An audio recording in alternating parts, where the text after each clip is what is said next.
to start single arm Chi Sao, Nick and I will be basically at fist range. So the purpose of Dan Chi Sao or single arm Chi Sao needs to be understood before we do it. And there's two purposes. One is understanding how to deal with forces through our touch reflex. And secondly, developing forward intention.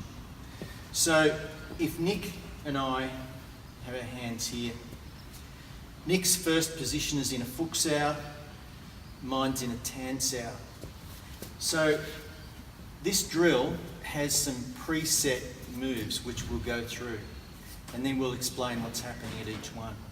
So the first thing I'm going to do is to create a space for me to strike Nick to the chest. So I open by pushing his hand out slightly.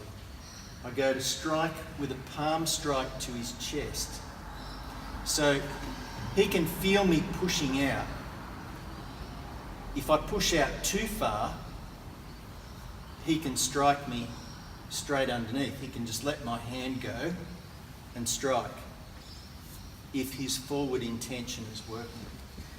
So if his touch here at this point, if he's allowing his hand to go out too wide and there's no resistance, my strike is going to be effective. So I push his hand out to create the space and I go to strike, but he does a jut sao to stop my strike. He then sees he's got a big opening here, so he goes to do a straight punch to my face, which works because I don't do anything. But if he does the jut sao, and then I feel him lift off, and I know he's going to punch, so I deflect with my bong sao. So my bong sao, if we come back to the start, I open, strike. He goes to punch, bong sao. So my arm is shoulder and elbow are in a straight line. My elbow and wrist are at 45 degrees forward and slightly angled down. The shoulder joint has got to be relaxed. And then it's back to reset to the start. And then we repeat. 1, 2, 3, 4. 1, 2, 3, 4. So those 4 movements define the drill, but that's not what's really happening. That's just the shapes, if you like, or the particular moves. But what's happening in each of those moves is important. At all times, when we're in this position here, my hand in the Tan Sao is a seeking hand. So what I'm looking for is a lack or absence of pressure from his wrist on my forearm. And if there's a lack of pressure, then the forward intention of my hand is such that as soon as I feel no pressure, bang, I strike to the face. So if I open and I push out too far, he can come around my hand and strike. So if I go aggressively like that, he can just punch straight under.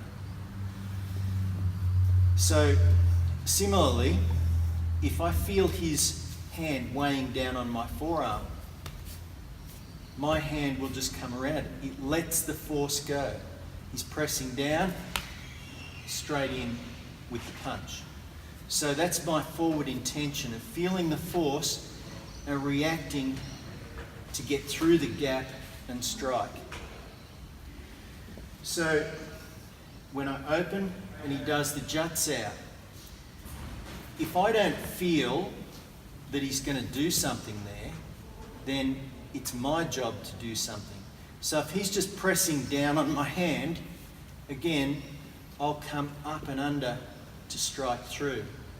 So if I've done the strike and he jut saos down, the natural thing for him is, as soon as he's deflected my strike, so it's not going to work anymore, his purpose and intention is to strike me. So he's jut sao, his next job is to strike forwards with that punch.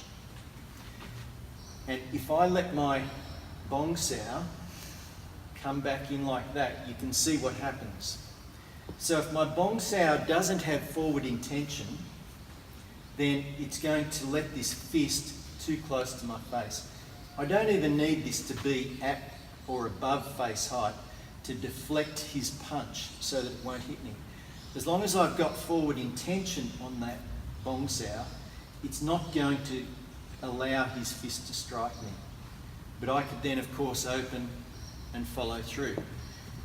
So we'll start again.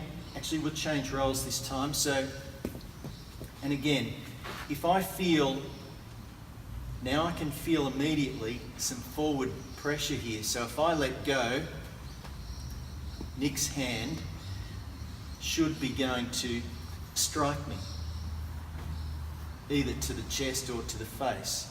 If I feel that he's resisting my fook sao by pressing out, then I can come around and come straight through under. So if I feel that his tan sao is too low, then he's opened himself up to me striking straight through above it. By keeping my elbow in a straight line between my shoulder, elbow and wrist, then I'm also protecting myself. So if Nick goes to do a palm strike forwards, you can see I hardly have to move to be able to stop him from coming through. So where here he goes to strike, but I'm in a really good position now to strike straight away.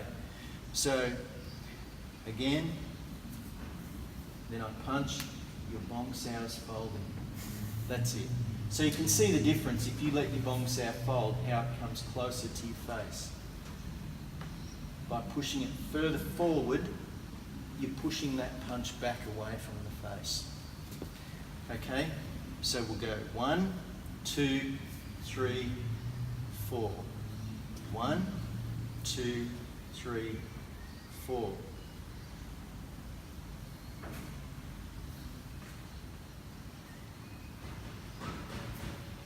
Now the next little thing that's going to happen here is if I pull, you can see Nick just let it go.